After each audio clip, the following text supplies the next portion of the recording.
Welcome to Beyond Podcast. I'm your host, Anthony Petralis, and we are so excited for our third week of Assistant Coaches Month. We've had on Bobby Donahue of Wilmington Football and last week, Steve Toro of East Boston Baseball. So it's been a lot of fun, and another tremendous coach that we have on this week, another AC alum. So I always got to give love to the AC alums that come on here, but is a current Malden Catholic girls basketball coach, first full season, played collegiately at Bentley for 4 years, was a 2-year captain there, played at Malden Catholic High School, where she won a 2009, I think, Division II North Championship.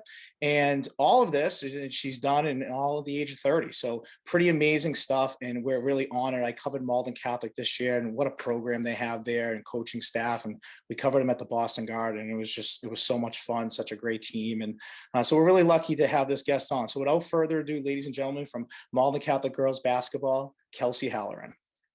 Hey, Anthony. Thanks for having me today. Of course.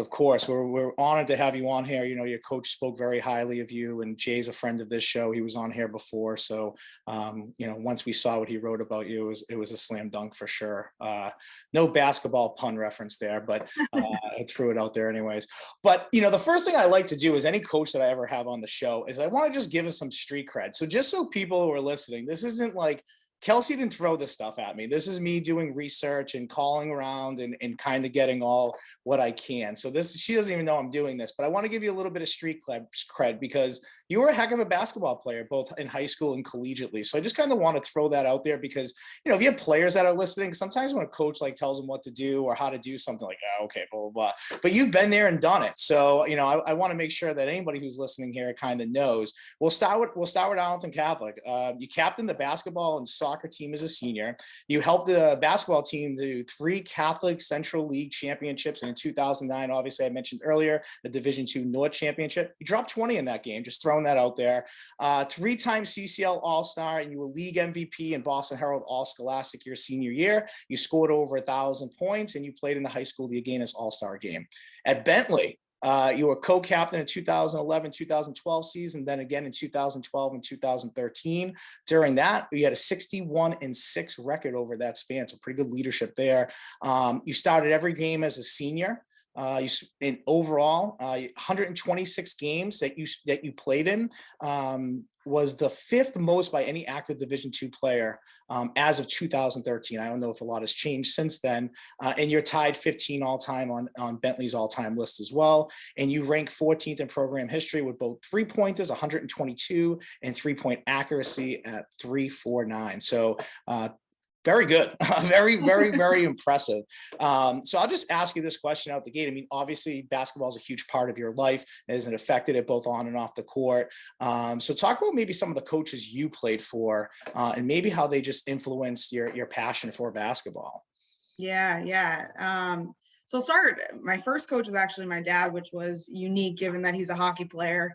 But when I wanted to play basketball, he volunteered. He had us for like 3 or 4 years.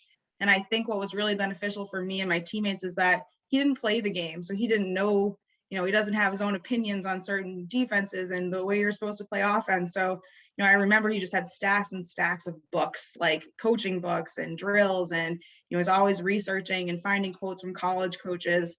But he really had to break it down to the fundamentals because it was all he knew, right? So he gave us a really good baseline, 5th, 6th, 7th, and 8th, you're learning just the fundamentals. And I think that was super important because once you start getting into skill development and to the next level, to have that baseline, you're not backtracking. You're starting ahead of people, and you can focus on your skills because you have the good fundamentals. So, credit to him putting in the effort. And, a lot of my teammates, my high school teammates, played for him when we were young. So I think it just gave us a good baseline. And then high school, I'll talk about all my coaches here, but I was just so lucky. I played for Dave Brady, the program that he had built at Arlington Catholic. It made it a really easy decision for me to hop across the street, stay in the Catholic school system, and play really competitive basketball. Again, another fundamentals coach. He was super competitive, but in practice, he was patient and he taught things the right way. I remember being like 14 and making a pass to the post, and it gets there, right? And he stops practice and he was like, "Kelsey, you need to throw it this way." And you're 14, you're like, "But it got there, coach." He's like, "Well, it should have been the outside hand." And you're kind of like, you huff and roll your eyes, right? But then by the time you're a senior and you're playing in these competitive games against good players and you're making the right pass and it's getting there, you're like, all right, I get it. And you're the one telling the younger kids, hey, these are the adjustments to make. So, just had a great experience there. I don't think an hour podcast is enough time to talk about Robert Stevens and C. White and Dan Hunt, but my experience at Bentley is just, second to none. Same consistent theme, right? These coaches are dedicated. They love their craft. They're putting in the time. They care about their players. Just so lucky. I played AAU for Donald Morris. AAU is it's just different than high school. There's less team, there's more player development. And, I had all these coaches that really understood the game and taught the game the way it was supposed to be. But he was kind of the coach for me that was like, hey, you're there, like, do it better, like, just do it harder, like, have confidence. So, the myriad of coaches that I played for just all came together, and super appreciative, super supportive. I was just so lucky. Yeah, it's amazing when you really think back to all the coaches that you had and just maybe little different things that stand out. I mean, when you brought up your dad, it made me laugh. Like, my dad coached us when we were younger to like a certain point, and he was always really hard on us, like not in a bad way, but as I got older, like, I understood, like, if there was a penalty, I had to serve the penalty. If somebody needed to sit out, I sat out. Like, it was always me, and when I got older, I started to appreciate that more, because to me, that's like second nature, being a good teammate. Like, all right, I'll sit this one out, like, let them, and you learn that at a young age. And some kids that don't, they have a hard time when they get into that high school and college ranks of maybe always being the one that shines, or always the one that is, the top dog. And then you're kind of playing with other people that are at that same level, and being a good teammate means a lot more, so you definitely have coached, you've been coached by some really great coaches. And I know Dave Brady, obviously, through Malden Catholic Connection. I mean, the program was always in the hunt every year. If you weren't in the championship game, you were the game before it, consistently. So, definitely a tip of the cap to him, and obviously at Bentley. And a lot has to do with you. Obviously you're a great leader. I mean, you were captain of the team for 2 years at Bentley. So that says a lot about who you are on and off the court to lead a program. I guess my question to you then is you took a little bit of time afterwards, obviously with work and everything else. It's always hard to get into coaching, especially if you don't have that schedule. Was it a hard adjustment going from being a player to jumping on the other side and being a coach? And now you have to relate that information of explaining that to a 14-year-old, and like almost kind of how you were at some point? Yeah, you alluded to it. I mean, I think what I learned through my years of playing basketball was, just being a good teammate and being a leader, right? Every person is different. You're going to have teammates that you might not have anything in common with off the court, but you're here for a common goal. So, how can you find something in common? Like, where do you meet in the middle? And then how do you build a relationship off that? Because everyone needs to succeed here to make the group succeed. So, where I found success, I really feel like was in getting to know my teammates, finding my voice, being a leader.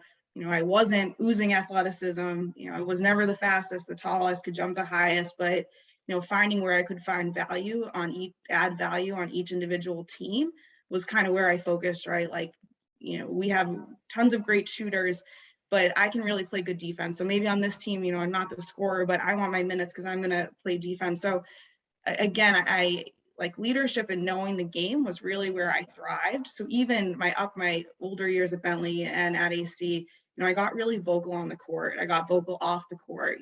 I knew the plays at every position because that's where I could add value. So I'm talking to my teammates through it. They're more skilled. They might be better shooters, but they're in the wrong spot. So I'm kind of telling them on the court, hey, slide down, go to the right spot. So I think, I was a student of the game even while I was playing it, because it was what I needed to do to be successful. So the transition has been, easier, I think, than I initially thought, because I like getting through to people. I like being able to communicate. I like finding out what makes people tick. What might motivate one player isn't going to motivate another. So figuring that out, I'm passionate about that. So I hope that, that's kind of translated into my first few years, being on the sideline. Well, can you hear me?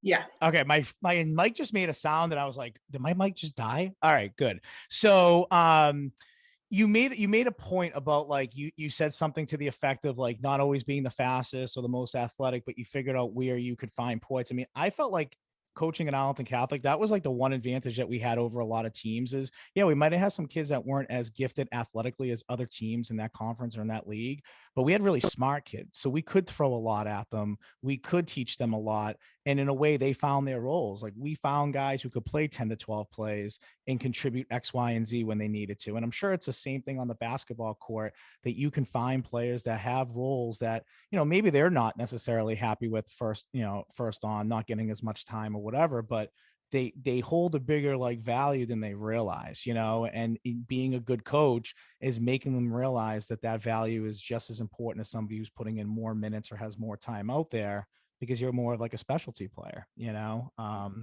so I love that. I think that that's, sometimes what's missing from high school sports a little bit, truthfully, is that understanding of like what a true role player is, and having good coaches that can really talk kids into understanding those roles. That's what makes a team a lot better, when you can utilize 9 through 12 on your bench instead of relying on 1 through 7 or 1 through 8 all the time, Yeah, absolutely. So your head coach, Jay, he reached out to us. Now, Jay, I was looking back. Jay was the 6th guest on our podcast when we first started. So he was like an original founding father coming on here. But when we popped this up again, he like instantly reached out to me about you. And I'm just going to read some of the words that he said to me. And he said a lot of nice things about you, truthfully, over just not even on this recommendation, but just outside of here. But I wanted you to hear a few of the kind words that he had said about you. He says, Kelsey was a tremendous coach that we added on to our staff this year. She's smart, great with the girls, and she understands the game of basketball very well.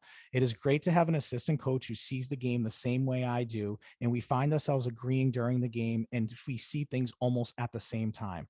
Kelsey is very mature and has all the makings to be a head coach in the very near future. I mean, what are your thoughts when you hear something like that? Jay's a tremendous coach. I mean, at Wilmington, he was, all-time leading, wins record for the girls program. And now at MC, he's building a monster. So just when you hear that, what do you think? Yeah, super flattered. I mean, you hit the nail on the head. Anyone you talk to, Jay's a great guy, great guy. He's a great coach, but he really is a great guy. I'm just lucky that he let me tag along. As I said before we were chatting, I played with his daughter Amanda years ago, so we crossed paths then. And then, actually listening to his podcast, he mentioned a win versus an undefeated Arlington Catholic team, and I was a freshman on that team, and that was a squad. So I've been waiting like 16 years to figure out the tricks in Jay's bag, because if he can win games like that, he's not fooling around. But jokes aside, I was looking to stay involved, but I have a full-time job. So he's been so flexible. We do see the game very similar. There's times games run and a play happens and we'll like whip our heads around, like, thinking the same thing. He's so knowledgeable. And what I've taken away this series is just so passionate about the program and his girls. He wants the best for them, 1 through 12, 1 through 15, wants to keep them involved and motivated, and really just passionate about his kids. And that's what coaching is all about, right? Again, what he has done with this program, we're talking 4 years, right? So the first year they were freshman JV, had great success, all freshmen. 19-1, 19-1. Incredible. Sophomore, they had a great season. Then they have a COVID season, and now we're in our 4th year, and we just had an unbelievable run. First league title, we made it to the Elite 8. We weren't the best team on the court that night to get to the Final Four, but that happens. It doesn't take anything away from the season and the program that he and these seniors have built, and it's just super impressive. Yeah, I mean, we're a huge fan of Jay. I know he had talked to us and we covered you guys at the Garden. When the video came out, there was a lot of impressive things, but a lot of things that people kept talking to me about was how great it was to see him kind of really empty his bench out at the Garden. That's a regular season game, and that win could be really valuable in your ranking and, where you're seated. So to see him really give those girls an experience, and everybody played, and everybody was good. Like every kid who subbed in was really good too. So it was really nice to see that. But then the other aspect to it was it was a little bit of the video of you getting mic'd up. And I had a lot of coaches, like especially basketball coaches, that were like, oh, who's that? And how'd you work that out, and so on and so forth. And just listen how you got down and talked to the kid. I got a lot of great feedback for that. I don't know if I told you that or not, but I at least wanted you to know that, that it was, people were very impressed of how you're an assistant coach and you were right there on the floor, boom, talking to the girl, telling her exactly what she needed. And it wasn't like long and drawn out. It was like, here, boom, this is what you need to do. Pay attention to it. Okay, back to watching the game. Like it was impressive. It was really impressive to see. So I just wanted you to know that as well. I appreciate that. One of my college teammates saw it. She's an assistant at Bentley, and she goes, "Oh my God, I can hear the Bentley in your voice." Credit again to all the coaches that I've had along the way, because it's just, you take bits and pieces from everyone. Yeah. And it's nice. It's nice when you put it all together. I mean, I've always had, like I said, my dad had coached me, and then really it was like, Serge Clivio, AC. I mean, those are the two guys that, I played hockey at AC, but like Serge was just different, and that's how I kind of, always value him. And I felt like I coached a lot like him. So when you hear that, oh, Bentley in your voice, yeah, I get it. I'm sure people would say the same thing. They heard Serge in my voice forever. So basketball, like I'm a spectator, like I love watching the basketball. I was watching the Celtics a little bit before I had come down here, but and I understand basics, right? Like man to man zone defenses. When it comes to offense, not really. I mean, I'm just watching like any average fans watching, but I don't understand like set plays, substitutions, design plays, when to take a timeout when teams having a run, or vice versa, when you might be just cold or something like that and need to regroup. So like I said, I see it as an average fan, but obviously you as a player and coach, I mean, what's your philosophy in basketball? I mean, how do you look at the game and say, this is how I want to teach it? Yeah. It's different. High school is very different than college. I think any coach will tell you that. So I'm kind of learning, I'm learning more of the high school, how to succeed at the high school level, right? Jay had a comment, and, he said it before. He's like, if we're practicing something and we're not getting it, let's move on, because the motivation dips. You want to keep people engaged. And so I'm learning just so much about kind of, how to run practices and how to make these young kids tick. And when they're learning, how to push them, but not push them too hard that they get disengaged. I think still my philosophy is, and it's going to be cliche, but like perfect practice makes perfect. Like you can't just, right, be in the gym practicing the wrong way, practicing Euro steps and bad shots 10 feet behind the line because you just wasted 40 minutes, right? So that's kind of my philosophy on practice and getting better. And again, I'm learning kind of the transition back to the high school level. But in terms of games, it's very similar. And learning from Jay, he watches a lot of the teams are going to play ahead of times. He watches to see what their best players are doing, what they're running offensively. And he's put in a good foundation in practice that we can do, 3 different defenses, or we can transition to, run different offenses. So depending on the game, we'll take a different philosophy. We'll work through it the day in practice, and then we'll put it on the court. And that from high school to college is very much the same. And just, the dedication to watch these games ahead of time, get to know their players. That's kind of, I'm learning that, and the strategy behind it. And it's not easy, right? It's not easy to do that, because sometimes you want the game to move faster and you want them to pick up things quicker. And you just got to remember at the end of the day, especially like at an MC where it's similar to AC, you don't necessarily know who you're getting year to year or the type of player that you're getting. So it's not like you have a youth program or a feeder program that's coming up to say, oh, we got these 7th and 8th graders that are pretty good. Like, you might have an idea who you might be getting, because you obviously they get accepted to the school and you might get a little bit of a heads up, and there's summer league, I'm sure, and everything else. But it's tough. It's tough to go in there, and you have to somewhat reteach things in a lot of ways. When you feel like, even though, okay, these 4 girls or 5 girls were here last year, you find that you still have to go through the very basics and go over things, and just whether it's footwork or placement or whatever, just to get better at. So that's tough. I think that's always the tough thing about teaching at a Catholic school or coaching at a Catholic school, is you don't know who you get year to year. And for you played at such a high level. I mean, you guys were in the Final Four when you were, at Bentley. So, you understand playing at an extremely high level, and everybody on that court with you is equal to you, if not better, and so sometimes it's hard when, you might have a bench full of people that really understand it, but in high school, that's just not how it's always going to be, and then translating into practice, when I had Jay on here before, Jay kind of really talked about, and I always find this interesting from sport to sport, when it comes to practice, in football, we used to segment practices when, scripting our plays, doing indie drills, special teams, red zone offense, red zone defense, third down plays, etc. How do you look at a basketball practice? I mean, are you looking at it more of, okay, we're preparing for this opponent that we're going to see in 2 days, and we got a little film on, or we saw live? Or is it really just truly like, this is what we got to get better at from last game? Yeah, I think the focus is on us, right? If we're progressing the way we want to progress, we're working on our stuff, we're doing our stuff well, that's how you're going to build a solid foundation and a good program. And then when you get into playoffs, there's more focus on the specific team, but the main focus is doing what we do and doing it well. And you kind of ran through it, right? All sports are the same, right? And all the coaches I've had kind of take the same approach, Jay included, is, hey, we have 2 hours here. Let's make the most of it. And we're not just going to walk in, lollygagging, running through different drills. Like, we know exactly what we're going to go through, starting with warmups and finishing with free throws, right? So I love that. I think you do have a limited time, especially during the season, and you got to make the most of it.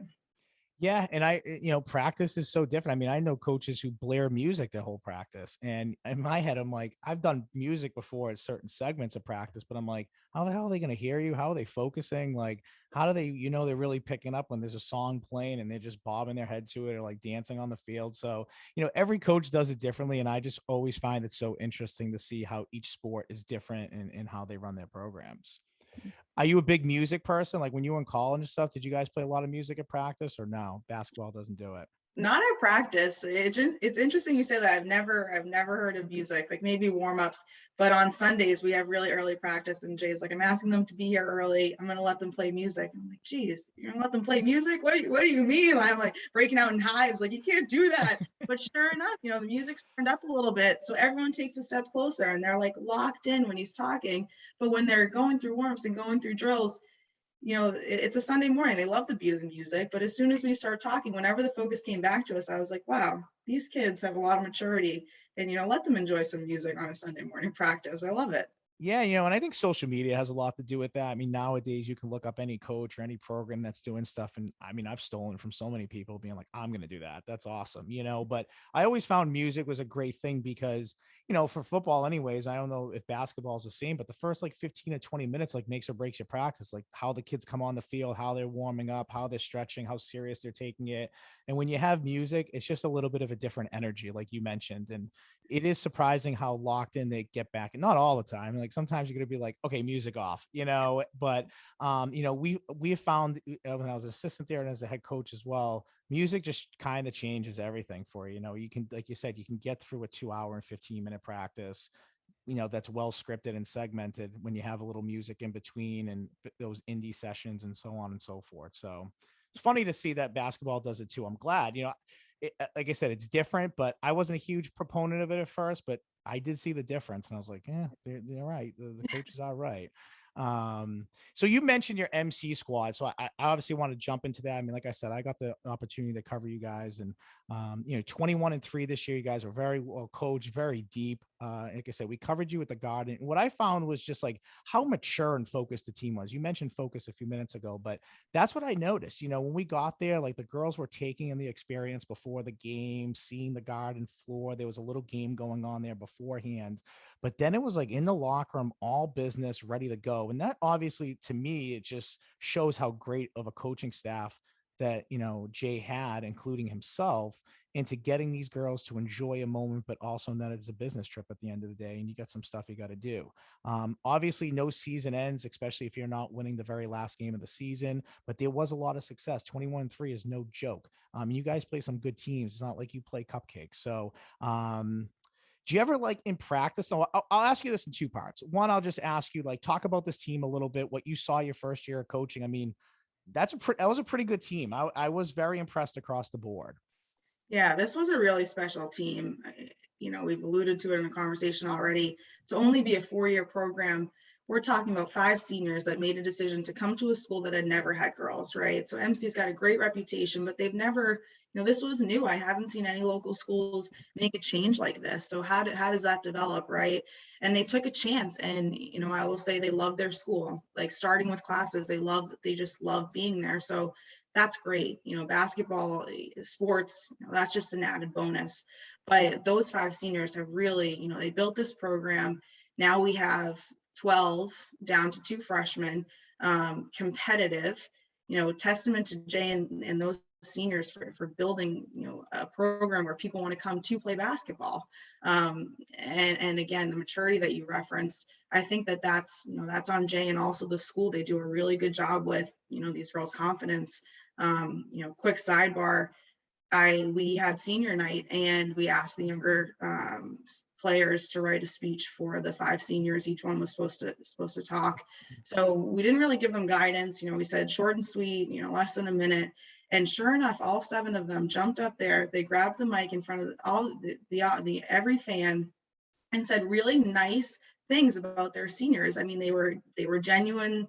They spoke confidently, and I was just like, wow, these kids, like, they get it. Like, MC's doing something right, Jay's doing something right, because that's not easy. And also the things they said about the seniors were honest. So, you don't really know what happens on the bus or when they're in the hallway, but if the younger kids feel this way about the seniors, they're doing something right. Right. And that's just a catapult to your program, right? Because then these kids are seeing those kids and they're saying, this is how our program is. And this is the next group of leadership that comes in the next year. They're going to carry themselves just like the previous 5 seniors. So these girls probably don't realize it now, but at some point in their lives, I'm sure the 5 of them will be back there and they're going to be honored in some sort of way. And, this program's just going to keep winning. And like you said, they are doing something right. We cover the football team at the beginning of the year, and the AD there, Bill Raycraft, I think is phenomenal. Like, when I started this podcast, I know he was one of the first listeners we've ever had, because I know I've had a couple MC coaches on already. And he was a big fan of it and had reached out to me and wrote me, when very early on with this, and we didn't know each other. And I really respect that. And that really stands out to me about him. And I know we covered some sports in the winter there, and the winter sports teams are just really good. I mean, every team is the boys basketball team is out of control good. Like, no one's even come close to them yet, and in the playoffs. And even hockey, girls and boys hockey. I mean, boys team lost to Arlington. That's a loaded hockey team, so, and it was a good hockey game. So, these teams are doing something right. The school's doing something right. And like you said, yeah, it's showing on the, playing field or the court, wherever it is. Now, these girls are pretty talented, right? Do you ever just kind of lace up the strings on your shoes a little bit and get out there? I mean, sometimes I used to do it in practice. Like, I'd get out there and play safety or get out there and play corner because I wanted this receiver to get the best look. And I didn't think the sophomore, who was 40 pounds less than him, is going to give him the best look. So I sometimes go out there and jam at the line or run with him. I mean, do you find yourself doing that a little bit of times? I'll show some drills. Honestly, I was showing one of our players a move out of a jump stop, and I twisted my ankle, and I was like, man, I got work to do in the off season if I'm going to jump in with these kids next year. So I'll go through drills, but nothing intense for sure. I am far too out of shape for that. Well, that's it, right? And then, like, I've done it before, like, I hurt my hamstring. I'm like, oh my God, I can't show these guys. And I'm like trying not to like limp around the field a little bit. But you know what? I read your accolades at the beginning, so they can't give you anything but love after that. So that's all right. It takes us a while to get back into it a little bit. But so off seasons now for you. And this is your first off season. I mean, how do you plan on spending it? Like, how much time do you say to yourself, I'm going to step away from basketball and just focus on me and what I'm doing? Yeah, as you know, when you're doing something like this, it's not for anything else besides love of the game and enjoying the kids, right? So I don't really feel like, oh, that was a long season. I need a break. So I got to figure it out because, like, I'm new to this, but I'm definitely back in it and I have the bug. So I got to figure out something soon to keep it going. I got some Final Four games on the schedule for next week, so I'm in it. Yeah. Now, do you consider yourself more of like, it's only 1 year, so obviously it's 1 year to base on. Do you consider yourself more of an offensive minded coach or a defensive minded coach at this point? Definitely defensive minded. Love Yeah. to hear that. Love to hear that. Yeah. I'm There's a gonna big be D nights. guy. Anyone will say, but there's gonna be nights. I mean, we had one in Lunenburg last week where your offense just, you're just not clicking. I had a few of the girls ask me a few times, my shots didn't go in last game. What can I change? I'm like, well, how many did you take? She's like 2. And I was like, well, a good shooting percentage is about 40. So you're gonna miss shots. It's gonna be nights like that, but there can't be nights where you take off defense. So that's my philosophy. Yeah, I'm such a huge defensive minded guy. Even when I took over at AC, it was like I don't care offensively year one. Like we're gonna be a tough team to play on defense, and that's just I love that mentality because basketball, especially basketball, like, and this will lead into what I wanted to talk to you about next. But scoring touchdowns or hitting 3-pointers or getting a lot of runs in baseball, whatever it is, that's what makes like people love those sports because it's the appeal of having like offense and being able to like kind of showcase or show that off. The three ball, I mean, it's changed so much. I mean, you saw it obviously at the high school level in like the early 2010s and then in the college level, mid 2010s. 25 or 33 pointers. I mean, I've covered games and I throw that out there, but teams shoot that many 3-pointers in a game. Do you think it's good for basketball, or do you think that's just the way it is now and that's it? Yeah, I don't know what's really driven this transition. They call it the Euro ball, right? It's a little leaner, 5 guards out. Um, I have a difference of opinion in high school and college. Once you get to the college level, you got shooters, man. So if they're putting them up and they're hitting them at a good clip, I love it. I think for high school, I haven't seen many players that shoot that consistently. And again, I don't see many players that want their back to the basket either. So that's frustrating. I think for the high school game, it's not great. If you're a post and you got moves with your back to the basket, you can have a lot of success. I even saw in college, I had, 2 teammates over 1,000-point scorers that, were great with their back to the basket, and it's tough to defend. So, I hope that there is more emphasis on, back to the 5 positions rather than get everyone outside hucking threes. Yeah, and that I mean, we covered Burlington. They're in the Final Four for Division Two. We're actually covering them on Tuesday, and their center was knocking threes down, like, and they were leaving him open. He was hitting them, and then he was a monster inside. I'm like, man, basketball is just like if you're a shooter, like it changes everything. So I always find that interesting because even when I had basketball coaches on during COVID, like, when there was really no basketball being played, when I kind of asked them a similar question, like every single person's like, yeah, we shoot 30, 35 threes a game. I'm like, what? Like I just couldn't believe that how common that was, that it's gone trickled down from the NBA game to really as low as the high school level, which is kind of crazy. Yeah. So first off season, for you mentioned, maybe taking a little time away, you're always kind of involved in it. Do you find yourself trying to educate yourself in anything like clinics, webinars, conferences? Is there anything that's kind of popped out to you? I mean, obviously you have a book of basketball in your brain as far as how the game's played and what but is there anything after being a coach this year that maybe stood out to you about, hey, you know what, I want to get a little bit better at maybe coaching this or teaching this, or, something that I can help maybe implement next year? Yeah, yeah. So during the season, I was cleaning out my closet a year ago, and I found this huge binder of all of my Bentley plays, right? So I'm flipping through those. I go back to those a lot. But in terms of going forward, I'm not familiar with many, like, what's out there. I would love to learn more. I think what I've listened to is your podcast. You had Mitchie on from Rockland. She's a fantastic person, a great coach. They've had a ton of success. Really enjoyed Kristen McDonald's episode. She's had success everywhere she goes. So I think, your best, in my opinion, your best learning experience is other coaches that have had success, right? Success breeds success. What are they doing, at all these, like, she's had 2 different programs, what has she done consistently that's led to that success? And also in college, I remember, there were coaches from local schools, other Division II, Division III schools with very successful programs sitting in our 3.5, 4-hour practices. And I was like, wow, I can't believe they're here, giving up their time with their team to take stuff away. So, I just think learning from other coaches is your best option. Yeah, we had a guest on, probably like halfway through. This is like episode 56, 57, so maybe somewhere in the 20s or 30s. But I had a guy on named Rick Gorman who kind of hosts these fireside chats. I forget the exact name of them offhand, but it's all basketball coaches from a high school and even collegiate level that like do a Zoom call. I don't know how much they're doing it now, maybe with things back in play, but it's an opportunity for coaches to really go on there and talk about, offense, defense, program running, and he says sometimes it's even like the little minor things that you wouldn't even think would be a 45-minute conversation that ends up taking up the entire chat. So I could definitely give you his information, but I've had a few coaches on here, like Chris Harvey from Salem State. He's very involved in every, even Kristen McDonald was on here and she was talking about, she's actually the first one who brought it up to me about these fireside chats. And then come to realize like Dennis Singer from Wilmington, like more basketball coaches I had on, more of them that were really involved in this. So I'll give you that information. I'm sure Jay has it too, but if not, Yeah. I'll give it to both of you guys.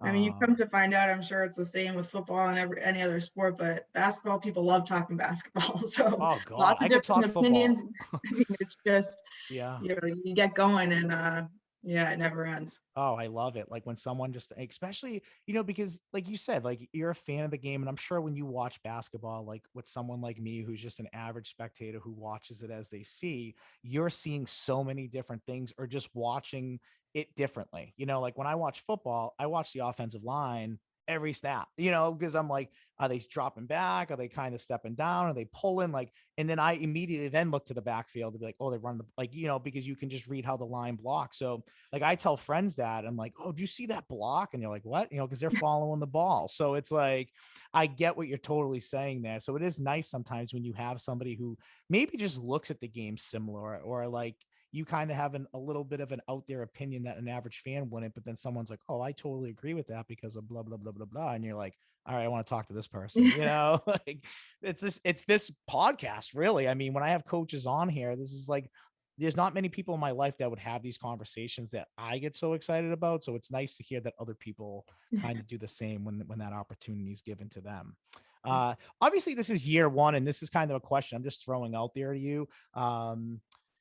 You obviously wanted to coach basketball for the love and passion of it, but do you have like a bigger goal for yourself? Like, do you eventually want to be a head coach at some point in high school, or do you want to move up into the college ranks where you're so familiar with that? Or have you not even thought about it yet? I'm not even there. I'll tell you, I'm kind of taking it as it comes. Again, when we were talking, it came out of COVID. I had extra time. I wasn't traveling for work. I feel like I do know the game. Like I love the kids. Like where can I add some value? And then this season was just super special. Loved every minute of it. It's just rewarding, right? You see a kid at the beginning of the season to where they finish at the end, and you're like, well, what are you doing this summer? Because next season, I have these plans for you. So I'll continue with it, but super happy at MC where I am. So if Jay will continue to have me, I'll be there. That's awesome. That's great. And my last question to you before we jump into like our 2-minute drill is, I have a lot of coaches on here, and I ask this question to every single person who comes on here because I feel like everybody just brings something different to the table or says something different that I'm like, wow, I wouldn't even thought of saying that. That's a great response. But, there's a lot of young coaches out there like yourself who are looking to make that jump at coaching at the high school level and whatever sport that it is. What would be your advice to them as far as maybe things just to kind of be aware of, or things to kind of think of, or maybe just instinctually in trusting yourself? Yeah, that's a difficult one. I mean, I would say just go and do it. Go and sit in these practices. If you're there for the right reasons and you love the game, like you're going to affect one kid, and that's enough, right? Like observe the head coach. How are they doing things? Are there other things you would change? Be an observer first, and then once you start to get comfortable, find your voice and add value. Because if anyone who's doing something they're passionate about is going to have success. So that's kind of just go do it, observe, and then add value where you can, because you're going to get more out of it than you're putting in, I promise. Yeah, and it's so interesting because and it's great advice. And you have like I said, a book of basketball knowledge. So to go in and kind of just take it as is, like, yep, a lot about basketball, you understand the game, you've been there, you've done it. But like jumping to that coaching side can be a little different, can be a little intimidating, can be a little tough. You're dealing with a whole different element that you weren't as a player, with dealing with, kids and school and parents and everything else that kind of comes along with it. And I've had plenty of young coaches who come out of college and, well, if I'm not calling I'm like, dude, you you got so much to learn. Like, I get it, Yeah. a lot, but knowing and teaching are two completely different things, Yeah, I mean, I will tell you, being an assistant coach is really the sweet spot. You're not dealing with all the admin. It's a really nice place to be. So certainly don't envy some of the stuff that gets put on the head coaches. Yeah, it's tough. It's not easy. I've been there and done it. It's yeah, there were funny parts. I like wait, I have to do that, like, because Serge did it for so long, like it just never even thought of it. I was just coaching football, and yeah, it's a whole different thing to balance, and that's why having great assistant coaches is even that more valuable, because you might not be able to get to practice right when practice starts because you're dealing with something with an administrator, you're dealing with something that kid happened in school, or you're on the phone with the parent about something that's going on with the kid outside of football and outside of school. So there's always things that just pop up and get kind of thrown on your lap at the last minute and you're not expecting it. So having assistant coaches and being organized and have practice scripted was always so important for me, because the show needs to go on, even if I'm going to be 5 or 10 minutes late because something unexpected dropped on my lap. So yeah, assistant coaching is the best. And this is why this is truly my favorite month, because you have any coach on here who's just like, they're coaching it because they love it and they're not dealing or looking at the other side of it. They're just talking about the passion of coaching or the passion for the sport. And that's why it's my favorite. It's a hard life too, because you do a lot, and the head coach falls on the sword, but they also get the rewards for the things that go really well, and deservingly so, but the assistants are always kind of in the background. And so that's why we want to give them love on this podcast. I was a head coach, but I'm an assistant coach at heart always. So I totally get that. So we're going to jump into our last segment here. It's our Cheney's 2-minute drill. I don't know if you've ever been to Cheney's down in French Street, right near the Boston Garden, but if you want a good Cheney's, calzones, pizza, go there. Joe's a great guy. He's been a huge fan of our podcast for a really long time, really since day one. So we named this 2-minute drill after him, just for all the love he's given us over the years. So, but it's rapid fire questions. I'm just going to throw them at you. 1 or 2 word answers is totally fine. And again, if you want to explain something a little bit more, most certainly can. I'll throw the red flag. If I do want you to explain something more, I might say, okay, I want you to talk about this a little more, and vice versa. If you want to throw the red flag and say, hey, I have to respond to this, that's totally fine too. So coaches love this, their favorite segment. And let me get this timer set, and here we go. This year, what was the toughest place to play an away game? This is an easy one. Fonbon, they have this tiny home court advantage gym, full of fans. It's just a really difficult place to win, league rival. Good environment, but definitely a tough gym to play in. In basketball, is it hard to like play in a gym that is just rocking? Like, is it mentally really tough? Yes. Yeah, in high school. Okay, I was wondering, because in football you could have a great crowd, but you're outside and the sound echoes into the sky. So in basketball, especially being away, it must be really hard. Um, Team at AC as a player that you just wanted to beat every year, no matter what. There were a few. The CCL is tough, man. Archie's, Spellman were really good my years, and then there was always the Mascos and the Reading, and Dave Brady made this incredibly difficult schedule. So every game you were playing was a must win. But yeah, I would say Archie's and Spellman were league rivals at the time. And it's so funny when you say schedule, because nowadays it's so different making a non-league schedule. Before, some teams might put cupcakes on there, or some teams might play some really tough teams, but now it's all about points and who you play. And, so that's a whole different element to like the high school game that's just changed over the last few years. Yeah. Yeah. Song that still gets you juiced up a little bit before a big game. Before a big game, my college teammates would laugh. It Girl by Jason Derulo was my jam. I made them put it on the warm up. No one was happy, but as it came on, I was like, yeah, I'm ready. Jason Derulo made a first time appearance here. I love it. This is great. This is another question I always ask, because people it's always a different answer. So I'll ask you kind of more of a funny rivalry question here. Your brother Harry was on this podcast before, representing the Red Sox. Who do you think is going to get more views, him or you? We're very, very competitive. So you're really starting something here. I'll say him, because knowing him, I'm sure he's replayed it like 5 or 6 times. So I can go with him. I love it. I'll have to keep track of it, and I'll have to keep you guys updated. Let us know. What would you say is one word that describes your coaching style? Intense. Okay. I love that. That's honesty. Most coaches say passionate, which means they're kind of crazy, right? So just saying you're intense is the most honest answer. That's great. That's great. Character trait or flaw, I am intense, but I'm also your biggest cheerleader. So I love it. Best podcast that you listen to right now besides Beyond Podcasts? Besides Beyond, man, that makes it tough. True crime junkie. So anything true crime. I love it. Best teammate you ever had in high school or collegiately? And it could be not just for skill reason, just overall. Yeah, this is tough. I think I would be in trouble if I didn't start with my sister, or didn't say her. We got to play together for a year, but I can't name just one. Between high school, Fire away. college, AAU, I've been so lucky with teammates. A few in my wedding, 20 plus at my bachelorette. A godmother to one of my teammates' kids. I have been so lucky, and then I have three coaching. So Lindsay Roach is at Arlington High. Riley Dunn is at Everett. I mean, these programs are so lucky because they know the game. They're great teammates, great people. I can't name one. Yeah, that was a very good answer. That was very detailed, and it is crazy. Like I didn't even think of that aspect for you because you obviously like people I played high school with, football with in high school. Like I'm still very close with, So for you having that collegiate world too, it's just and they come from all over.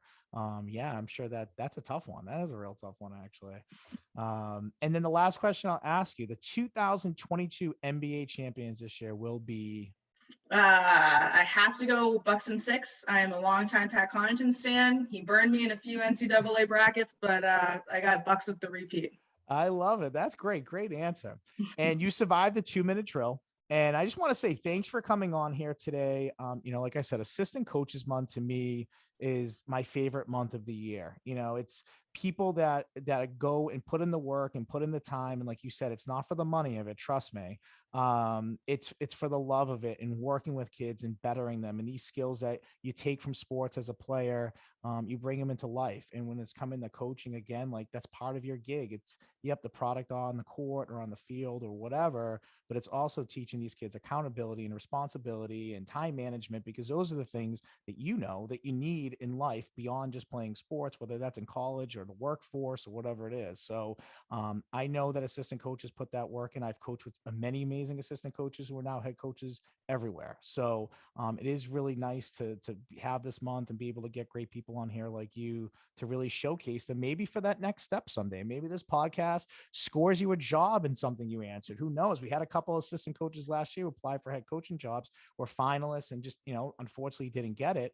But they use this podcast as that catapult for them. So that was really nice to be able to help them. So who knows? Who knows? Yeah, thank you for having me on. It was great chatting with you. It's been great listening to the work you've put out. Everything you did for MC this year. Really appreciate it. Yeah, of course.